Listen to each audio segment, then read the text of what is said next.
Hey everyone, what's up guys? Well, this year was a strange one. Loud, dangerous for some, and for others the final year, where everything finally fell into place. Hey guys, what's up? Hold on, let me jump into that live stream real quick. You're responsible for every single word you said, you cheap piece of trash. We need to get out of here. His penthouse in The Hague is just a set piece. Reality is always catches up. How do they know where I live? So after the second part of the investigation came out with my wife. Look at this, right now we're witnessing one of the greatest lies ever. I'll make a Netflix series for sure. There will definitely be a series. Like Jean-Claude Van Damme could play my father or something. He threatened my wife, he threatened my kids. Or Ronin, did anyone show you anything? Where are those Finiko guys now? We have our own mathematical model. It makes us happy, it makes him happy, it makes me happy, it makes him happy, his partner's happy. Escorted by foreign special forces, Edward Sabirov, one of the creators of the Finiko financial pyramid, was delivered to the capital's airport. At first, investors were receiving insane dividend returns. It's believed that only the infamous con artist Sergei Mavrati made more money off financial pyramids. Law enforcement ranks Edward Sabirov and his accomplices among the biggest fraudsters in the country's modern criminal history. So he's currently in the Netherlands, in The Hague. He won't be greeted with bread and salt, but with guards and a prison van.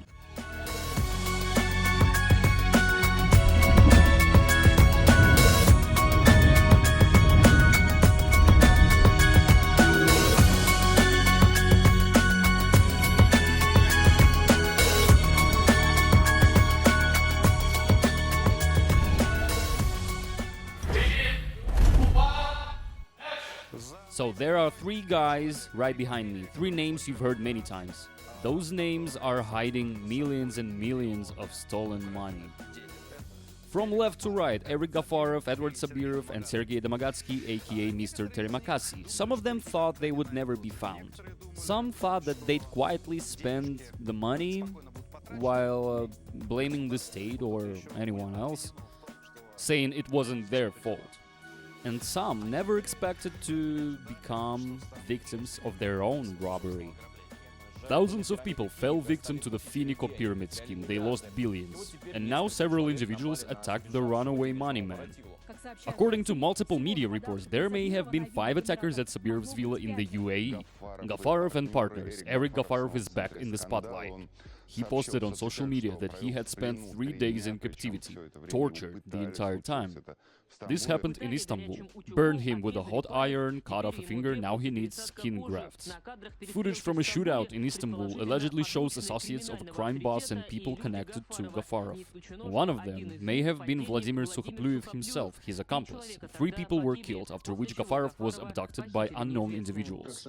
According to Turkish media, this all happened because of debt, torture and extortion in Turkey. Were they militants from Syria who tortured him? Yeah, Syrian militants. Allah Akbar. Allahu Akbar. Allahu Akbar. Allah Akbar. They tortured me all night with a taser, put a bag over my head. I was passing out constantly. This is what a press conference in Bali looks like, all the top media. As for those who kidnapped me, people keep asking, it was the Chechen mafia. They've been operating here in Bali for about 5 years. There have been a huge number of kidnappings, massive number. People have been taken like this all the time. I was riding a motorcycle when an Alphard stopped and blocked my way. An Alphard is a business class minivan. They shoved me into the car, took me to some house, put a bag over my head and tortured me for 7 hours. But I'm broke, you know? They were like, we watched Andrew Bond's videos, don't lie. You stole 7.5 mil. And I said, I didn't steal anything. You grabbed the wrong guy. Today, I'm not gonna tell you about how I flew to Cyprus, found Vasilenko and how he will soon be extradited. That story is on pause for now. On pause for us. But to him, time is flying faster every day because extradition is inevitable. Or at least deportation. And let's start with an Edward case, where deportation has already happened. He was finally extradited, or more accurately, deported, from the UAE to Russia. And surprisingly, right now, as I'm editing this, December 29 evening, News just broke across all media that today, right before New Year's Eve, Marat Sabirov was also extradited to Russia. The second guy of the Finiko pyramid trio. So happy upcoming New Year to you all. That's the news that didn't make it into the episode, but now you know it. I wish you all the best. Make sure to share this video, hit like button and keep watching. At the end of the Arabian fairy tale. The founder of the Finiko financial pyramid is being deported to Russia. Today, the Prosecutor General's office released footage of two citizens being transferred. Suspects in fraud and contract killing. Ahmad Hamidov and Edward Sabirov, co-founder of Finiko. Defrauded clients tried for years to hold them accountable. For several years, the young man hid in the UAE. Now he has been extradited to his homeland at the request of the Prosecutor General. Do you have any objections? No, I don't. Edward Sabirov had been wanted since 2024. 4 years during which he couldn't be extradited to Russia. The blogger investigator Andrew Bond located the real estate of the trio who fled to Dubai. Deportation was only a matter of time. This is where Finiko's founders, specifically Edward Sabirov, bought property. According to Andrew Bond, the three-story mansion of about 1,000 square meters cost Sabirov nearly $13 million. The house has 10 bedrooms, a billiard room, a cinema and underground parking. The villa is surrounded by greenery, palm trees and golf courses. A paradise hideout from justice. Meanwhile, those who trusted the adventurers with their money are drowning in debt and loans. I can't buy anything. I'm in debt pit. I can't get out of it. And I have 2 kids. I just wanted to afford myself something more than clothes on sale or food on sale. Yeah, you know, I have 3 kids. The accused tries to appear more modest man than he really is. Yet not long ago, according to investigators, he shamelessly deceived thousands of people. Are you coming to the Finiko's conference tonight? Oh, my husband told me it was a scam. Oh, he did? Well, then come and figure it out yourself. The Finiko pyramid operated from 2018 to 2021. First, the founder, Kirill Doronin, was arrested. He claimed that he wasn't planning to hide and that there were never any investors, only partners who knowingly took risks. In short, Doronin suddenly forgot where all the money had gone and everything he so confidently talked about while touring the country. This is an automated profit generation service. Instead of the noise, waves and bright sun of Dubai, Edward Sabirov is greeted by the austere interior of Sheremetyevo airport. Sabirov cowardly fled to Dubai once he realized Finiko had collapsed. He was an assistant to the alleged organizer Kirill Doronin. Below him were helpers, IT specialists, so-called recruiters, and at the very bottom, the defrauded investors. It turns out that the fraud suspect also tried to deceive UAE law enforcement. According to media reports, the fugitive Russian trader borrowed large sums from Emirati citizens, failed to repay them and ended up sued in court. While those proceedings were ongoing, authorities couldn't hand him over to Russia. Local citizens' rights had to be restored first. This effectively made Sabirov a debtor, protected by the host country's courts. In his case, it wasn't extradition, it was deportation. I am charged under the Article 159. I didn't do anything. I tried to resolve this remotely, but I guess it had to be handled here in person. This criminal case contains over 3,000 volumes. According to the latest Interior Ministry data, around 8,000 people have been recognized as victims from nearly all regions of Russia, as well as Kazakhstan and Belarus. Confirmed damages exceed 1 billion rubles. To this day, regional police departments continue receiving complaints of stolen funds. Victims and witnesses are questioned daily. Now the victims have hope. I have 3 children. We sold our apartment. I invested everything into Finiko. Now that Sabirov is back in Russia, he'll finally have to explain where the investors' money went and how he plans to return it. He was wanted for 4 years. Lived in the Arab Emirates for 3 years in a house worth 50 million dirhams. That's like $13 million, can you imagine? And then between 2024 and 2025, On New Year's Eve, gangsters broke in, tortured him, and supposedly stole the money. Or maybe they didn't. Either way, they managed to fly to Russia. They were detained there and basically extradited back to the scene of the crime. Edward was initially recognized as a victim, but that didn't last long. In one of my earlier episodes after he was robbed, I mentioned that based on the news coverage in Russia, I had a feeling there was going to be some kind of exchange. Why did I think that? Because how did Russian journalists even know that the attackers had been detained and were going to be extradited? The Russian news narrative at that time was this, that all the guys who attacked Edward would be extradited to the UAE. Active preparations are underway to send them back to the Emirates. And then, why did they keep reminding everyone that Edward was one of the co-founders of the Finiko financial pyramid? So I thought, but I have a question, wait a second. How is that possible that Edward isn't being extradited, but the guys who attacked him are? I figured it was probably so they could later tell us, like, yeah, he'll be brought here too in exchange for them. Not right away though, but after questioning him, getting statements, fully building the case against the attackers. And then they'd say, alright, you're done, you're no longer needed. Go back, we'll deal with these guys. And that's exactly what happened. I mean, someone fed that narrative on purpose, framing it as, so, will Edward be extradited or not? Judging by the villa and the allegedly stolen money, the runaway Finiko guy himself wasn't exactly struggling. So the questions remain. And most likely, and this is just my assumption, Russian and Arab Emirates authorities reached an agreement. Something like, you hand over the attackers, he identifies them, confirms they attacked him, and then you hand him over to us. Everyone's happy. But someone sped the process up. I can't say who yet, guys, but I promise I will later. How did Sabirov manage to string Dubai law enforcement along for years, and at what point did they stop believing him? He was put on an international wanted list, but Russia sent the extradition request back in 2022. The decision has been made only now. Extradition is when a criminal is transferred specifically for a crime. Deportation is when you violate something, like migration rules, and there are rumors that he violated migration regulations. Allegedly, Dubai Migration Services discovered something wrong with his passport. Well, maybe some official letter came from Russia saying that there's an issue with his passport. And they're like, you're not supposed to be here, man. You need to go back to Russia.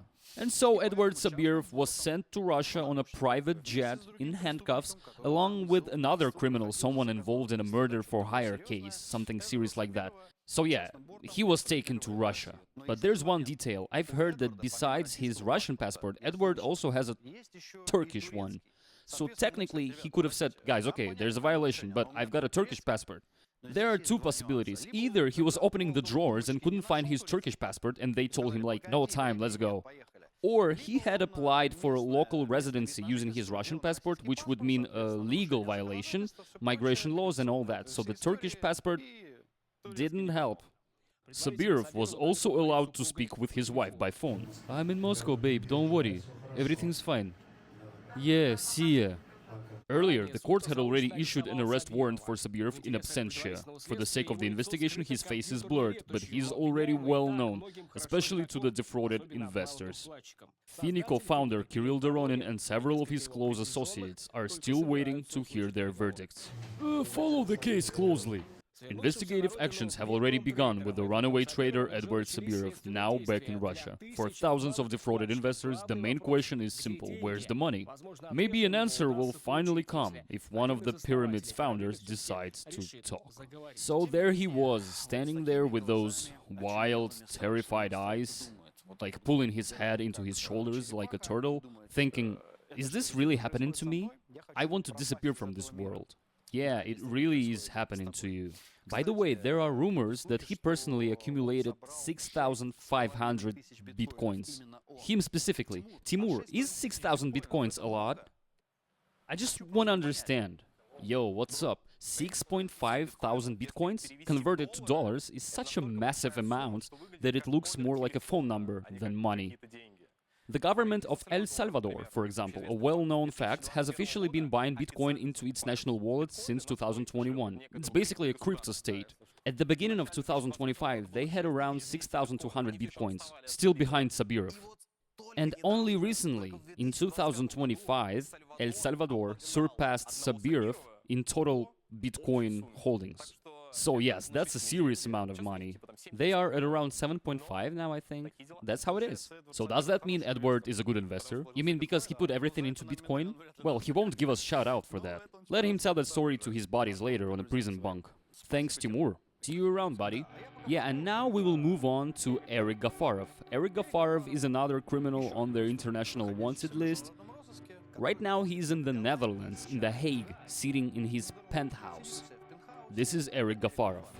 Do I know Mr. Terimakasih? Well, listen, he texted me once. He messaged me, invited me to team up against Andrew Bond together and all that. They've got some kind of war going on there, you know? I told him straight up, listen bro, I just don't have time for this. That's it. We could have just said fuck it and dropped this whole fund. We could have said, guys, fuck off with your fund and that's it. We could have done that, right? We could have. Did we? No, we didn't. I know you guys love comparing us to the Finiko people, to Life is Good and all that crap. Fine, fucking compare us, whatever. Where's Vasilenko tearing his ass open right now? Has he shown you anything at all, the founder of Life is Good? Any truth from his side? Huh? Or Daronin, did anyone show you anything? Where are those Finiko guys, by the way? Are they even in touch with you or not? And we're right here. We're like standing up for our truth. We're like fighting every day, risking our lives for the fund, for the money, for everything. So yeah, you all look ridiculous, and honestly, kinda pathetic.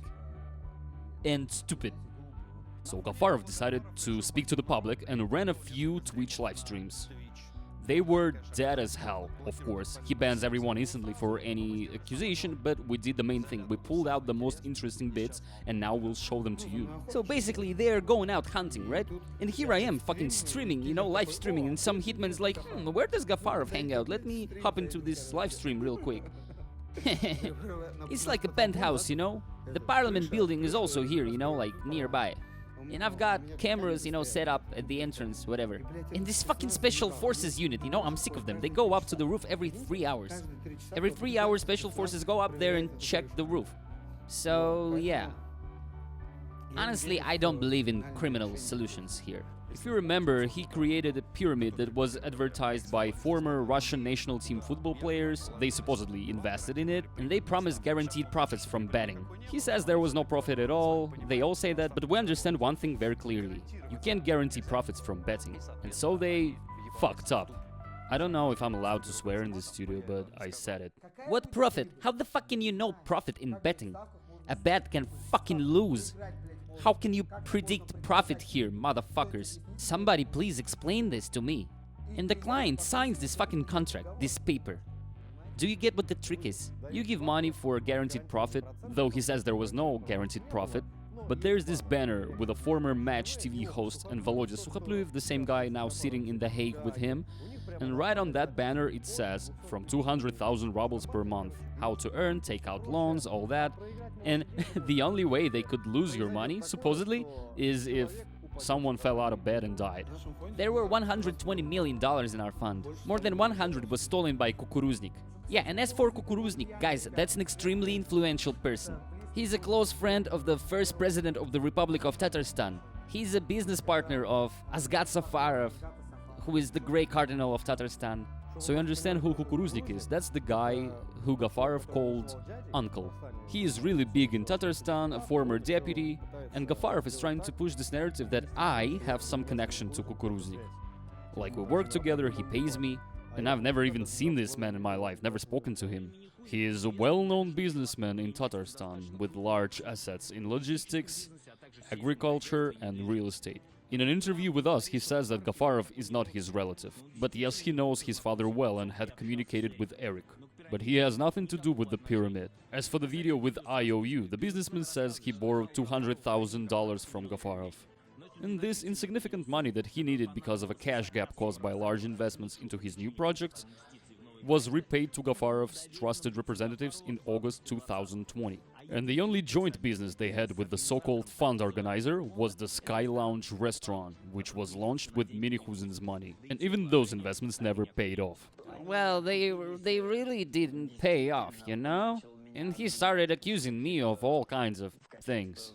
That I supposedly owe him something, that I should help him with some criminal cases, whatever, and that and he still owes me money. We have IOU showing that he still owes me money. Do you seriously think, like, look, this is Kukuruznik here. This is him, right? This is the level of my enemy. This is Wild Arman. This level.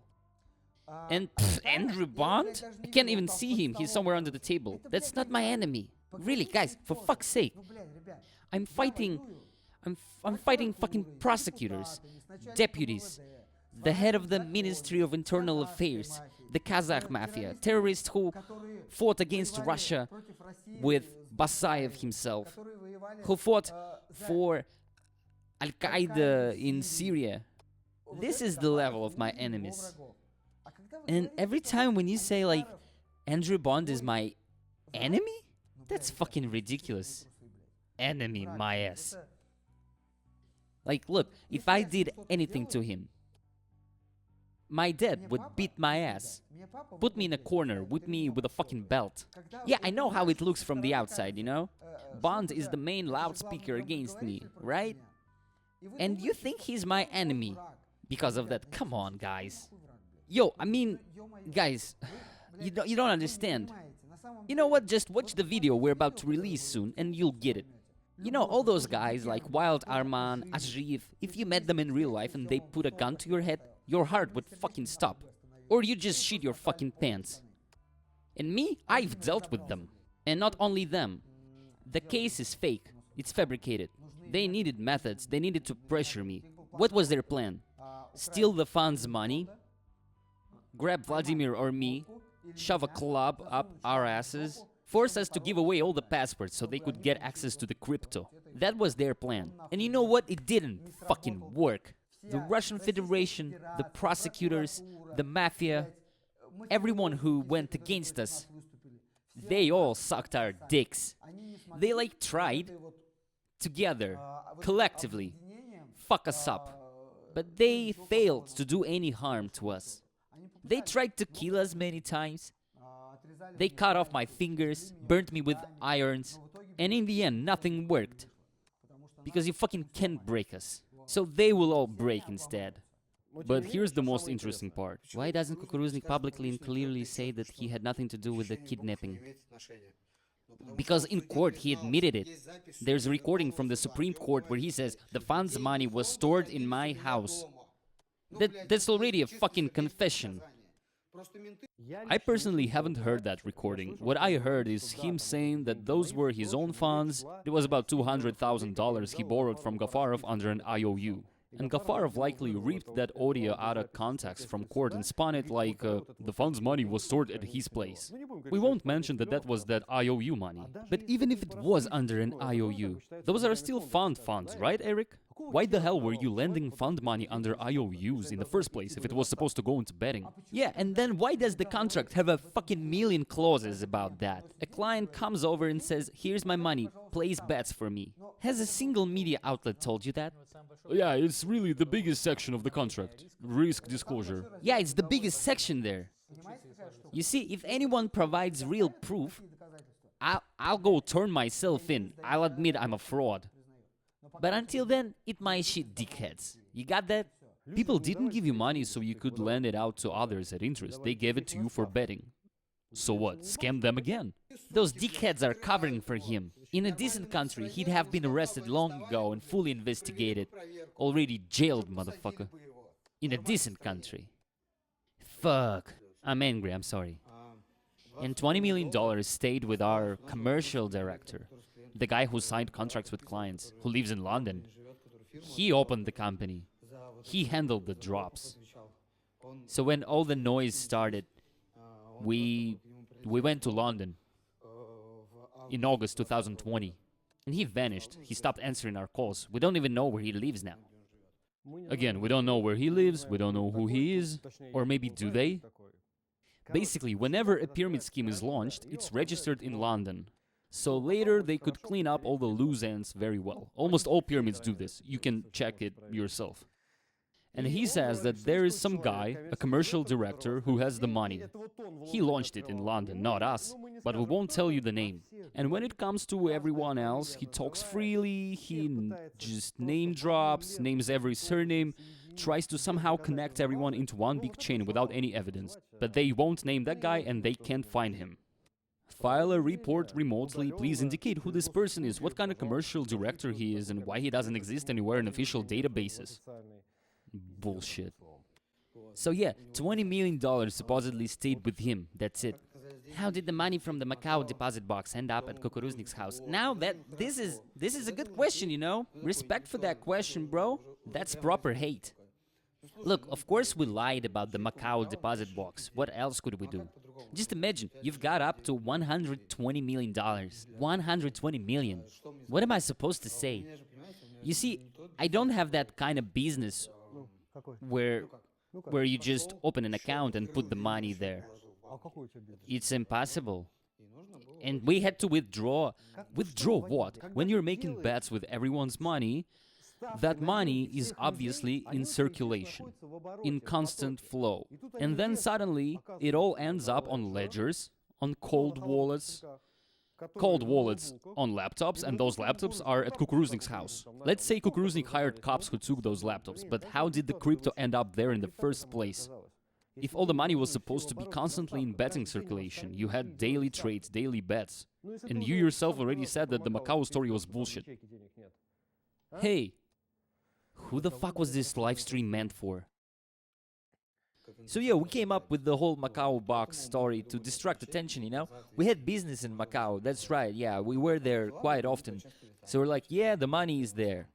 But in reality, the Macau deposit box was just Kukuruznik's weapon safe. So why did you put other people's money into his safe? People gave you money for betting. How did it all suddenly end up there exactly when the criminal case was opened? So yeah, we use this story just to protect the money, you know? Bullshit. I stand by my words. And you don't. I'm ready to put my skin on the line for my words. I'm ready to bet $1 million for that. And you, just empty talk, just flapping your tongues. Yeah, that's your level.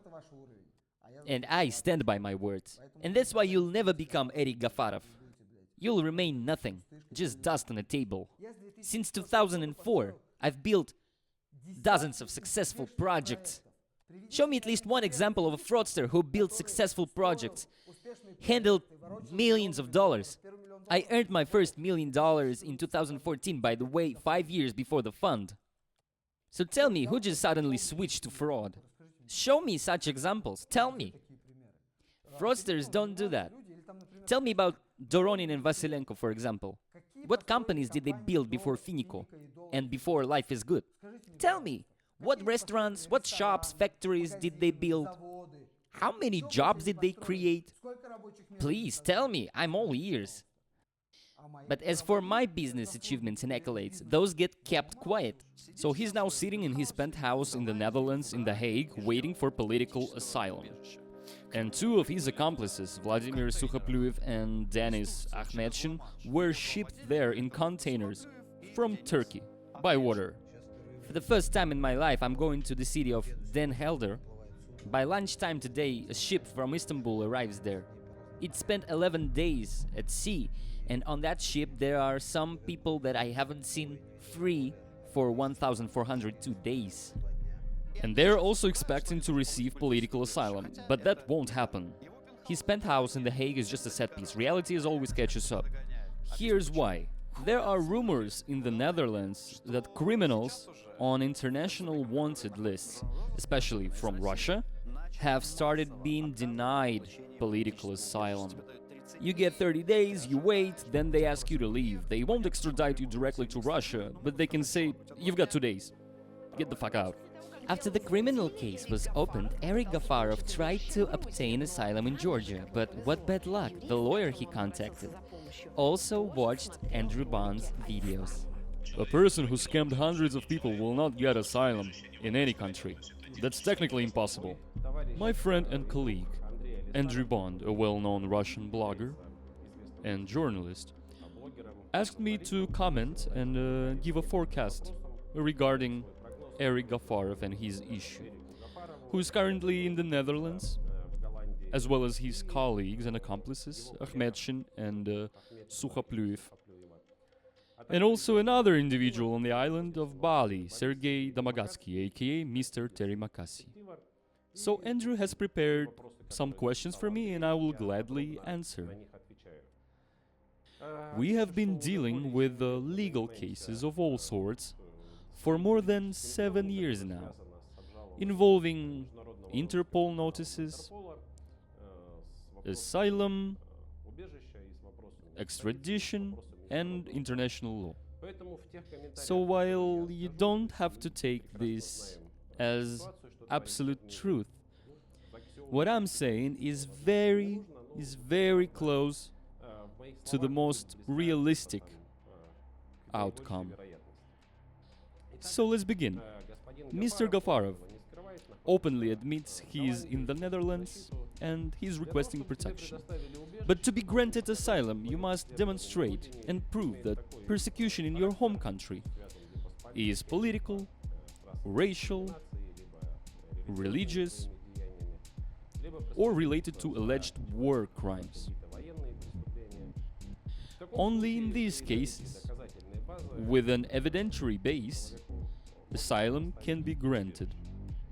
So the issue of granting asylum depends on many factors. A lot of countries signed the Geneva Convention, but in reality, asylum can only be obtained in a very limited number of countries.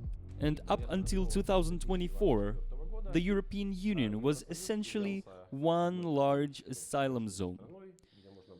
In some EU countries, even a draft notice was enough.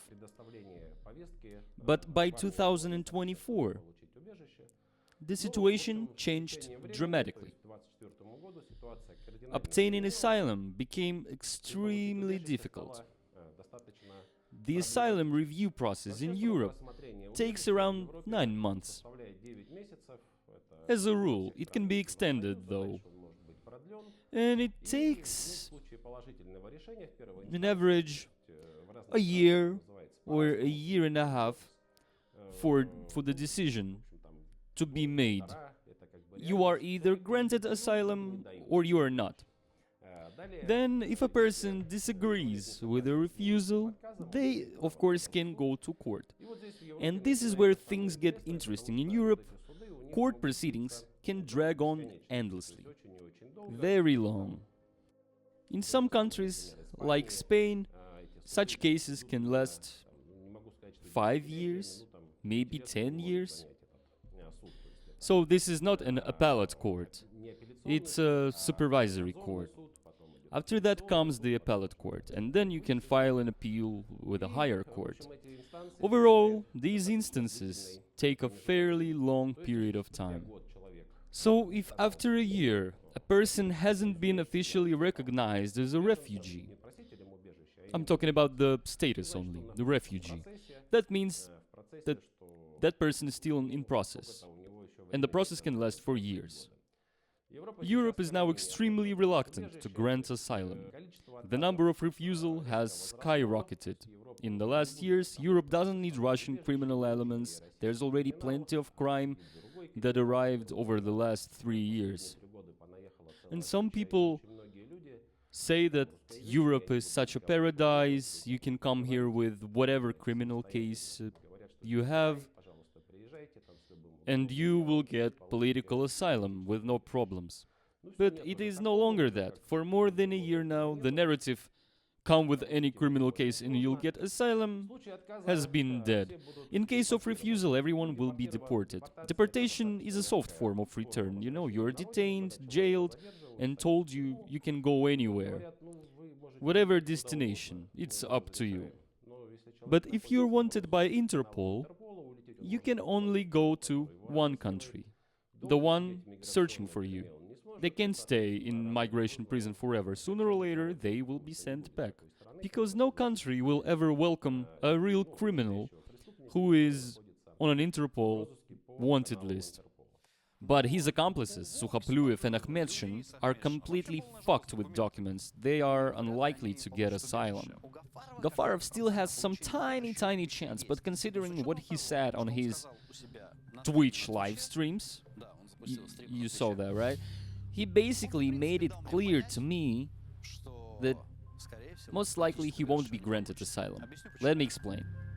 He says he'll get it by the end of the year, but won't travel around Europe because it would be wrong to leave his accomplices behind. You know, it's not manly to leave your bodies. But back when he was in Turkey, he traveled around when things got hot. So we don't believe it. Most likely he won't get asylum either. And this is just him laying out excuses in advance, like, I'm not going places, blah blah. Very often, people may not understand what is happening to them, or they may simply lie. And this happens quite often. We see it regularly, and it's the most common case. The fact is, when a person gets asylum, a lot of people immediately post their asylum card, show it publicly, like, look, I got asylum, start actively traveling to other countries, and it's clear the person's situation has stabilized. But if a person wasn't granted asylum, they can say whatever they want, possibly deceive others, like basically spread disinformation. And I would like to emphasize once again that Europe is overloaded with refugees, and this whole situation with criminals is absolutely unnecessary there. I also want to separately note that the existence of criminal persecution, and accordingly Interpol notices, is already an aggravating circumstance when applying for asylum. If you look it up, I won't give you links, everyone can look it up online. The presence of a criminal case in one's home country is one of the grounds for simply refusing asylum. As such, a person is considered a threat to national security. Do you remember Maxim Kulagin and his story? The guy who invested in the Gafarov and partners and later continued to be friends with him, visited him in Turkey, borrowed some money from him, from which he took back his own investment and returned the amount exceeding the investment. To which Gafarov responded, "Hey, what the fuck? I didn't give you money for that. You asked me for this money for business, to open a car wash or something." And Max is like, "Yeah, but before that I invested my money into your pyramid. Thank you for your friendship, bye-bye." So he started threatening and pressuring me. Hey, you dickhead, the money is secondary now. Are you ready to stand by your words, you cheap scum? You'll see what will happen to you, and after that we'll get back to the money. But keep in mind, 1% per day is accruing as penalties for not settling with me. You were supposed to settle by the last day of January. For every day of delay, 1% per day. A symbolic penalty, like in all credit institutions.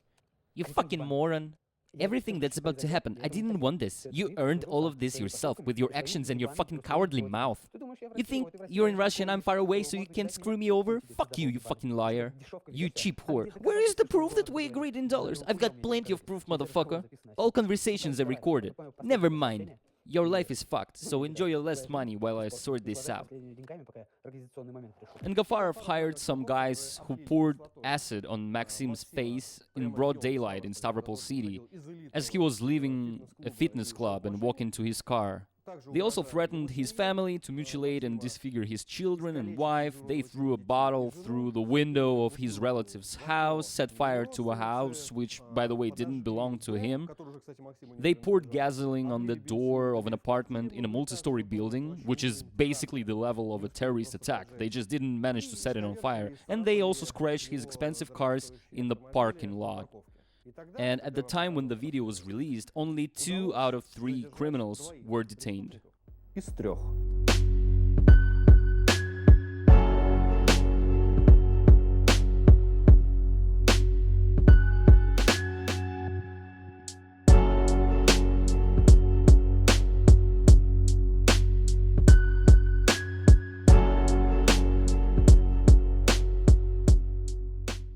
And the third one, the one who went to a store to buy some snacks while they were surveilling Maxim, that third guy was not found at the time.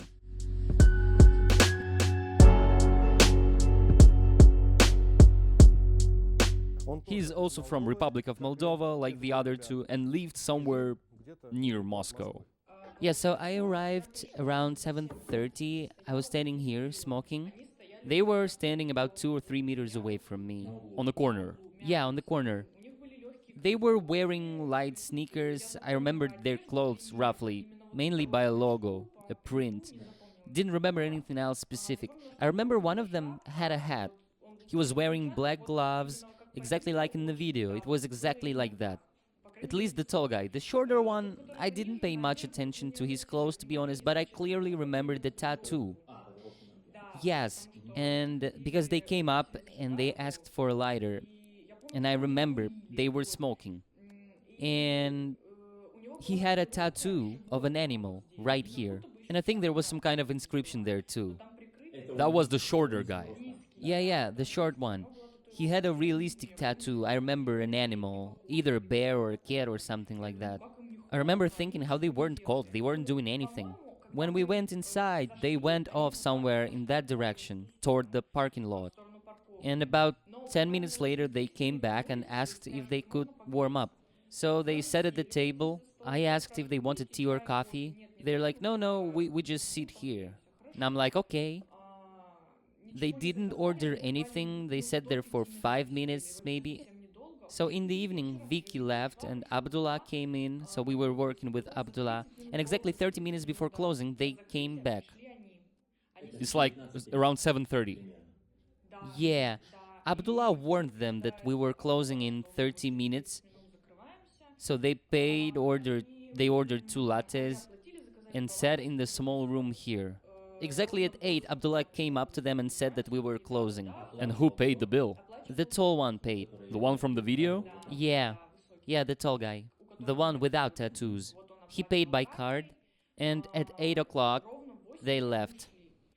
There is a video where this guy, together with another guy, enters the store. I don't remember which one. They buy food. He's wearing that jacket. And here's the same jacket from his Instagram with the same eagle right here. And here's the hoodie he's wearing when he runs out of the parking lot after scratching Maxim's car. And that same hoodie is also in his Instagram. But to tell the truth, it was clear from the store footage alone that it was him. And just a few days ago, he was detained. He got a wife and a small kid too. He was detained in the Moscow region after hiding for 7 months. We didn't tell anyone that there was a third person. We knew about him, but we only managed to catch him yesterday. The police from Stavropol went to Moscow for the arrest. They detained him, conducted searches, found all the videos on his phone. He's still communicating with his accomplices who are already in jail, sending them money for cigarettes.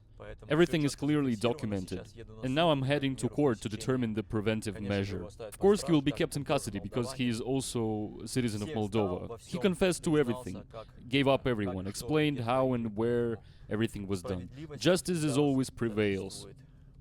The only thing left is to bring Erik Gafarov to Russia and sentence him to 15 years. So Max came to court, and that guy, he calls Maxim over. Like, can I speak with you for a minute? And he goes, well, I'll just play Maxim's voice message for you. So he called me over, I came up to him, sat down, and he was like, I'm really sorry, man, I honestly didn't know. My accomplice didn't tell me anything. He just said that we were going there to collect a debt. Like, the guy owes money, we'll go there, collect it, and that's it. But when we went down to the parking lot, Roman pulled out a knife and started slashing all the tires. He gave me some sharpened knife too and said, slash that green one. So Roman was slashing my wife's Audi Q5 and he was slashing my green Q8. He said he didn't know. I'm like, why did you do that then? So he said that they were told they needed to scare me because I changed my mind about paying back. And so he did it and left. And he says that he never returned after that because later they offered to him to go to do more stuff, scare someone else, pour acid and so on, but he refused to sign up for that and said he wouldn't participate. And he said, like, when he saw Andrew Bond's videos, he knew they would come for him and that he'd have to answer for his actions. He didn't know it would turn out like this when he went there with Roman. Anyway, he participated. He knew about the acid and everything, but when they told him to pour acid after scratching the cars, he says, "No, I won't do that." That's according to him. He didn't go with them to continue the violence. But nevertheless, as we know, he officially brought them packages to prison under his own name. So you know what they did? Acid attacks, threats to family and children. You watched my video and you still bring them care packages to prison? You knew about the acid. And you kept supporting them. You think that's okay? Do you have a child? Yes. A minor? Yes. Have you been convicted before? I have. Yes, I support the investigators' motion for detention in custody. For 9 months after the crime, this man couldn't be found, so he can flee to his home country at any moment, since he's not a Russian citizen, and then he will never be found. Therefore, I ask that he be kept in custody until the court verdict.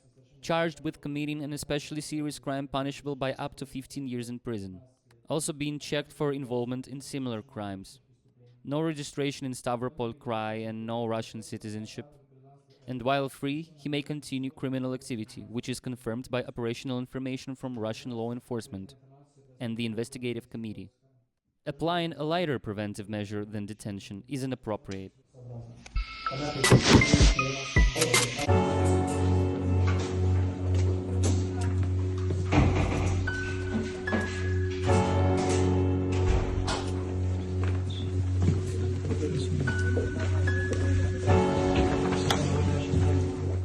He is cooperating with the investigation and testifying against the others, so most likely he will receive the lightest sentence of the three. And they all face up to 15 years. And Max has some very interesting information that will tie Gafarov into this chain as well, leading to a new criminal case and a new international wanted notice. Not for fraud, but not for fraud, which Europe doesn't really like, but often tolerates for asylum, but for death threats, potential terrorist acts, and similar crimes. Pouring gasoline on the door of a residential apartment building. But he touched the most sacred thing, my family. He threatened my wife, threatened my kids, said he would burn them with acid. They went through severe stress, and we will not let this go. Thousands of people in Russia suffered from him financially. He screwed them over. A criminal case has been opened. He is on Interpol's wanted list, and now extortion on a particularly large scale is being added to the case. So we will declare him internationally wanted again under the new article, bring him to Russia, and the court will decide his fate. And we know how it will go. So what does Gafarov say on his live stream when answering questions like, what about Maxim? Well, naturally he says it wasn't me. Let's just listen and do a psychological analysis. All the voice messages and threats to Max, is that AI? No, that's me, that's me. He sent threatening voice messages before the attacks, before the acid incident. You'd have to be an idiot to deny that now. So he's like, yeah, that was me, but what happened in Russia, that wasn't me. Yeah, it was me. It was my psychological pressure to force him to give me the money. What did I say? That he would regret it? Well, you know, after all, I posted them myself, didn't I? I don't conceal it. It's not like that I was exposed. I posted it myself and said, guys, this is the conversation. Now you know who I am and who Maxim is. So basically, if he published messages himself, then he couldn't have been involved in what happened in Russia. Turns out he just incriminated himself. You know, I don't really consider those to be threats. You can look at it however you want. But it doesn't mean from a legal point of view, there are no threats there. From a legal standpoint. Let's listen to this again. You're going to fucking answer for every word you said, you cheap scum. You'll see what happens to you, and then we'll get back to the money. Yeah, not a threat, for sure. A praise. So, yeah. Yeah, there are some unpleasant phrases and wordings, yes. But they're just words. It's just words. So you want to say that if someone poured something on his jacket and 3 years ago I told him that he would regret it if he didn't pay me, then those things are connected? That's bullshit. Of course it is. Sure. Yeah, probably someone just watched his video and thought, "Oh, okay, let me go collect the money for my brother Gafarov myself." Yeah, that's bullshit. But funny how the messages stopped once those guys got fucked up. Miracle, right? Very funny. Kukuruznik told Bond somehow they teamed up and then decided to scam Kukuruznik instead. Like, hey, Kukuruznik, give us a couple of extra million and we'll stage this whole performance. Oh, it turns out that Max and me are teamed up with Kukuruznik.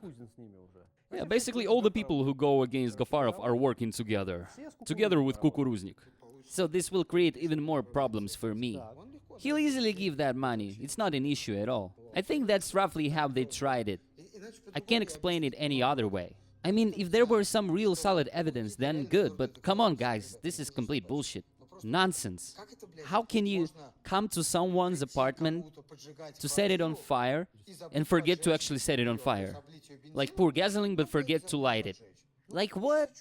Oh, so if they had actually set it on fire, then it would have been you, right? But since they didn't manage to do that, it's all nonsense. Brilliant. How can you splash acid at someone's face, but the jacket burns to hell, and the face doesn't? Well, probably because he dodged, and his chest burned too, by the way. Can you imagine? That's just horse shit, guys.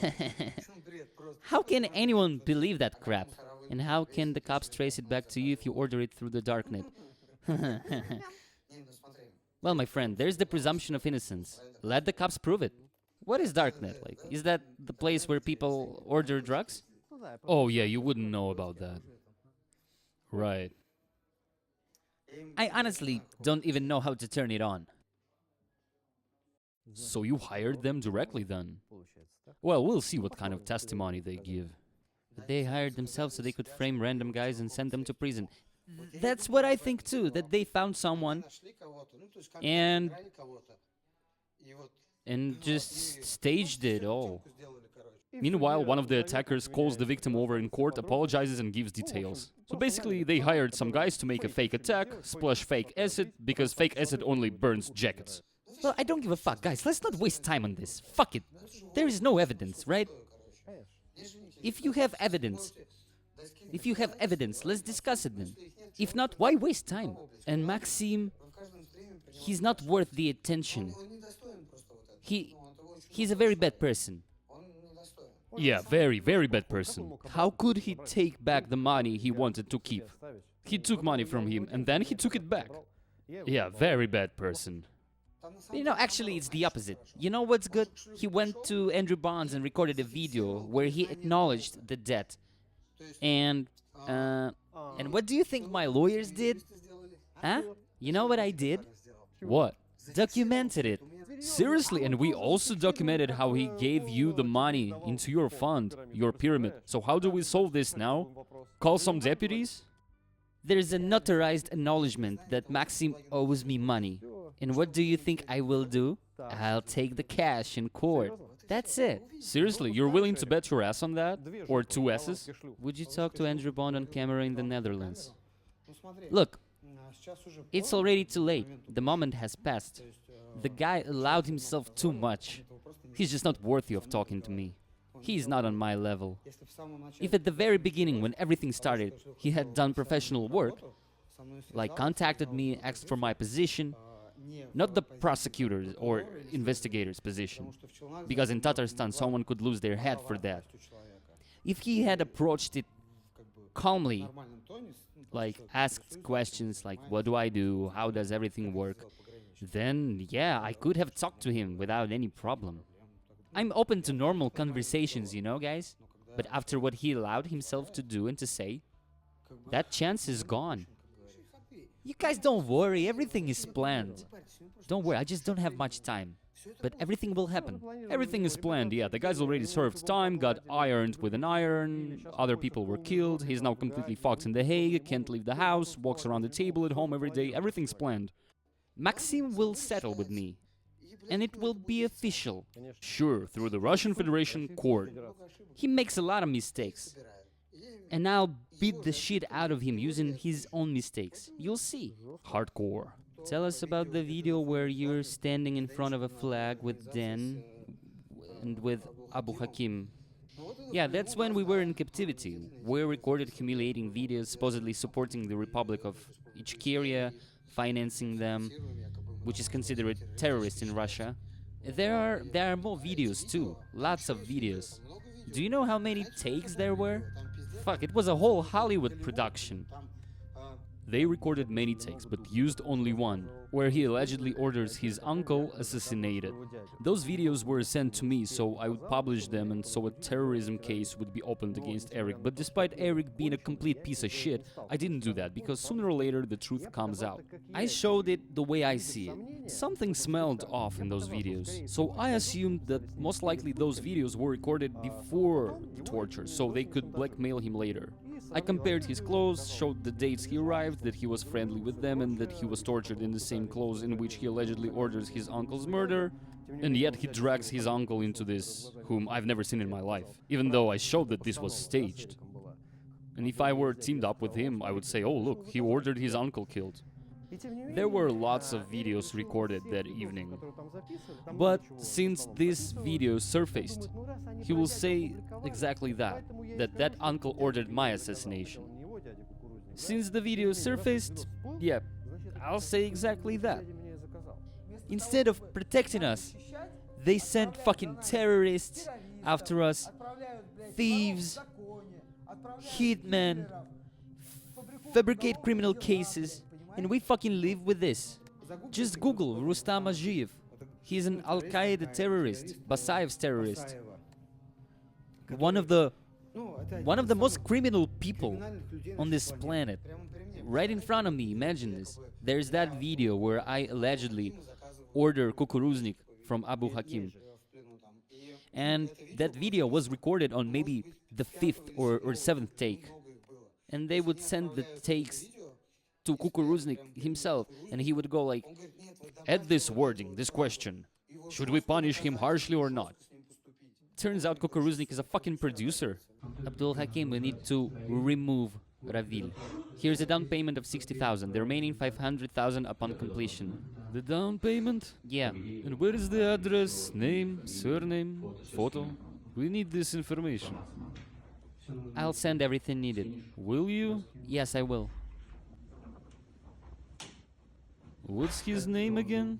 Ravil. And the last name? Minikhuzin. What did he do to you? He ordered a hit on me. On you? Yes. Okay, we'll do it, inshallah. But you understand the consequences, don't you? If you try to screw me over or something.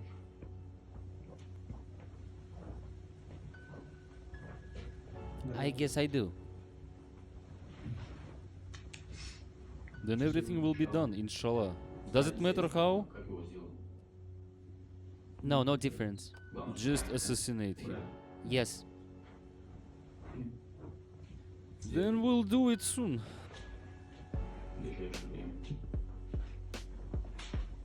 Deal.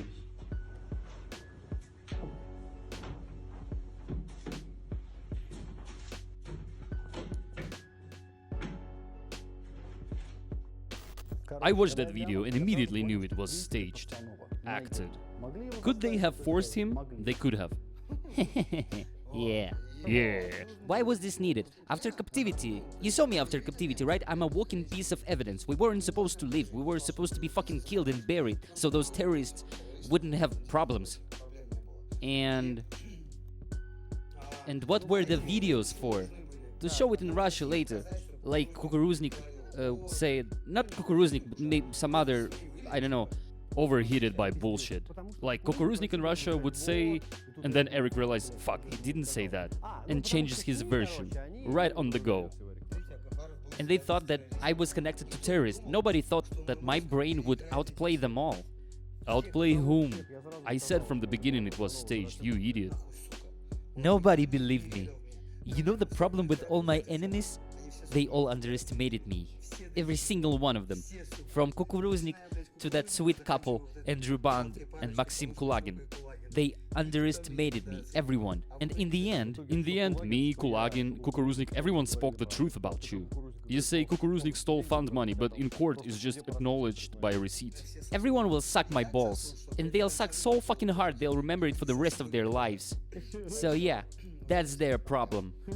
And as for that video, you know, going to Russia with it is scary. FSB agents will grab me and I'll be sentenced for life. You'll get life sentence anyway for what you've already said. FSB will find out that I have a shitload of money and say, look, we've got a video. Either 25 years or pay up. Hans Christian Andersen from the Netherlands. How do you think they reached Dikerman through Ljoha Karpei? Are you kidding me?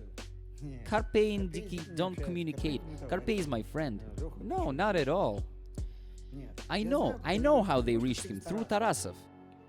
There's this guy, Dima Tarasov. They sent him to Diki Arman, to Matsik, to all that mob. That's how they prepared the trap. Makheyev went to Tarasov. You remember that mayonnaise brand, Vadim Makheyev. He negotiated. Then Tarasov was sent to Turkey to find executors. That's how it happened. As for the fund, plan A is the video. Through influential people, not just Ramzan Kadyrov, other influential people too, who can't ignore this shit. They just can't. You understand me? We have big chances thanks to this video. This video shows a Tatarstan deputy oligarch sponsoring an arch enemy, Ajiyev, a terrorist, a guy in Tatarstan who robbed us. He's now expanding. Plus, they have joint business. We're ready to show proof. We'll prove it. And after that, I don't believe Ramzan Kadyrov would ignore it. They have principles. And moreover, we had clients from Chechnya in the fund. They still can file complaints there. Chechnya will send operatives, grab Kukuruznik by the scruff, bring him to Chechnya, and he'll have to resolve this. You know what? I'll make a fucking Netflix series, you know? Well, not necessarily Netflix, we'll see. You know what I think? It's like we will hire top actors, pour in money, release it for free on YouTube in all languages. The view record on Netflix is something around 300 million views, right? World population is 8 billion. If you do that on YouTube, at least 2 billion will learn our story. Fuck my life. 2 billion views. Shit. Meanwhile, his Twitch live streams have like 90 viewers on average. One day 50, the next day 150. On average 100. Yeah man, good luck with 2 billion views. You understand that? 7 times more than Netflix. Then, I don't know, advertise brands to recoup, you know? Yeah, BMW, Mercedes. And the series will be free for YouTube. This is my idea. Great idea. We just need money, that's expensive. I don't know, to hire Jean-Claude Van Damme to play my pop. Some other famous actors would play us. And then he accuses me of talking about his parents. He does it himself. Jean-Claude Van Damme. Yeah, sure. Okay. Yeah, but anyway, it's gonna be fucking expensive. The series would be like, I don't know, 15 episodes, each costing like $3 to $5 million. Yeah, totally reasonable, considering Jean-Claude Van Damme. So roughly, let's calculate, it's about 75 million total. Great math skills, bro. I think we can even recoup the money. But it's definitely not gonna happen like this year or even the next year. Well, next year, maybe. Well, I mean 2026, right? The upcoming year. Yeah, I gotcha. Yeah, so why not? Why not play this game, motherfuckers? Do you think diabetes is curable? Look, bro, I believe I might succeed, but it's not guaranteed. There are 2 technologies. I need super equipment worth tens of millions of dollars. He needs super equipment. And I even think that with Erasmus University, you know, maybe I could win a Nobel Prize. Who knows? We'll see. We have already agreed that my name will be in the papers. I don't have a degree, but still, I will be included in the academic group. And yeah, we've heard that bullshit before. He probably just was chatting to a drunk, retired professor, and he was like, "Yeah, Eddie, great, good, let's do it. Where's my drink? Cheers." You see, my theories fascinated the world's best professors. Yeah, sure. Another drink, Eric? Let's do it. Yeah. Great idea, bro. Get him that fucking Nobel Prize already. They were like, yeah, it could work out. And we never thought about this because we are educated and you are not. How can we know how battle diabetes? But you know, get him a Nobel Prize already, really. Some diabetic person will have to risk their life. And I'm ready. I know I can endure that. And you know the idea? The idea is to maximize mitochondria. I have 98% of those. I have maximum number of mitochondria. Okay. Then that person will need to get them into deep autophagy. After that, the diabetic person cannot eat for 96 hours, 4 days. That's huge risk already. And not everyone can do that. There aren't many healthy diabetic people, in the world. What the fuck, man? And after that, I will... Oh, shut up already. Here we're moving on to the final character. This is Sergei Domogatskii, aka Mr. Terimakasih. He promised to build villas in Bali. Actually, he did start building them, but he hasn't delivered a single villa. Anyone can come to my complexes and see for themselves. In most of my villas, the interior finishing is already completed. So what happened? The Bali police gathered the victims. They were assisted by certain Russian-speaking intermediaries who provided free lawyers, free interpreters, and generally made sure they weren't met in hallways, but were received directly in offices. They were questioned very thoroughly, all documents were prepared, and everything was forwarded to the police. Terimakasih was under serious pressure during this entire time. Today I was summoned to the police for questioning regarding the fact that I filed a complaint against people who are slandering me. So the case is moving forward, everything is going very well, people need to answer for their words. While Terimakasih is filming his rebuttals to my investigations, the newspaper Izvestia checked my video, or rather the information shown in it, and determined that the very villa that we found together with our subscriber in Cape Town does indeed belong to Terimakasih. An extract from the Property 24 service states that the property was purchased on October 1st, 2024. This is a very important date because by October 1st, 2024, Andrei Larin had already left him, the interior finishing specialist who gave us an interview. So the entire team had already left him by that time, and Mikhail had actually left even earlier, so Terimakasih already had construction problems, already had a weak team, and he still buys himself a villa. A $2 million villa in Cape Town. Of course, he will tell us that he earned this money earlier. Okay, but at least finish what you already started. Anyway, whatever. The company Domogatskii Pty Ltd purchased the property for 29 million South African rand from Saraken's capital in the incorporated United Kingdom, my god. In short, Izvestia News has documents confirming the transfer of ownership. The property is a 44 square meter unit on the top floor of a 3-story building in the elite Camps Bay area of Cape Town. It is clear that the money went where it was supposed to. I have all the financial reports. So what do we have? A villa purchased at the moment when there were already serious problems with construction in Bali and not enough money to build the next project. And the next one, and the next one. For those who don't remember, let me remind you.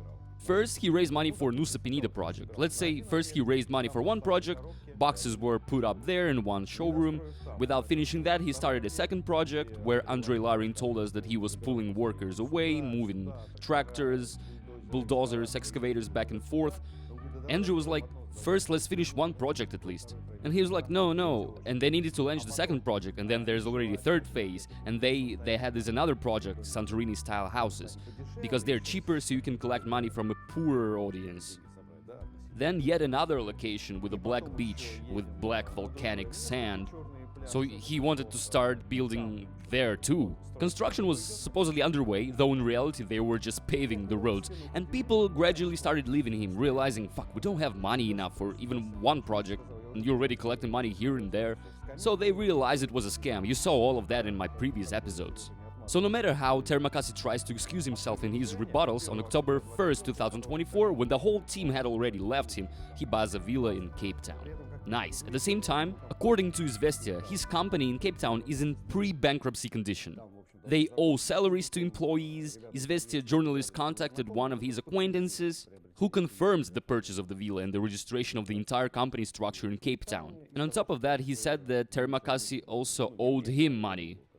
His name is Pavel Grigorov. Pavel helped Terimakasih register his company and provided a legal address for registration. And Terimakasih still owes him money to this day.